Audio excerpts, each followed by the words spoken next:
కట్టెలు వాడారు కదండి, యజ్ఞం చేయడానికి కూడా పూర్వం కట్టెలే వాడారు కదండి, ఆ లెక్కన కట్టెల మోపు శుభమా అశుభమా? బుర్రలేని వాదం తప్పితే. ఈ శవానికి మాత్రమే వాడలేదే కట్టెల మోపు, అవే కట్టెలు వేరే వాడారండి. అశుభం ఎలా అవుతుంది కట్టెల మోపు? పువ్వులు కనపడగానే ఎవరైనా పూలదండ పెట్టుకుని కనపడినా, పూలదండ కనపడినా శుభం అంట. మీరు ఆలోచించండి, బతుకున్నవాడు మెళ్ళలో కంటే శవం మెళ్ళలోనే ఎక్కువ పూలదండలు ఉంటాయి.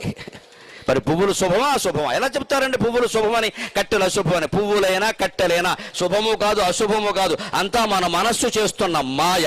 ఆ మనస్సు మాయలేంచి బయటపడ్డమే మహత్తరమైన తత్వం. మన మనస్సు చేస్తున్న మాయ ఇది.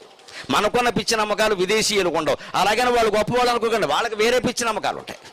వాళ్ళకి 13వ తేదీ పడదు. విదేశీయులు ఎవరైనా సరే 13 అంకె ఒప్పుకోరండి, 13 నెంబర్ పెట్టుకోరండి. రైల్లో కూడా వాడికి 13 బెర్త్ వస్తే పారిపోతాడు అక్కడి నుంచి. ఎందుకో తెలుసా? వాళ్ళ నమ్మకం ఎలా ఉంటుందో. వాళ్ళేం శాస్త్రజ్ఞులేం కాదు. అక్కడ 13వ శతాబ్దంలో ఐరోపా ఖండంలో ప్లేగు వ్యాధి వచ్చింది.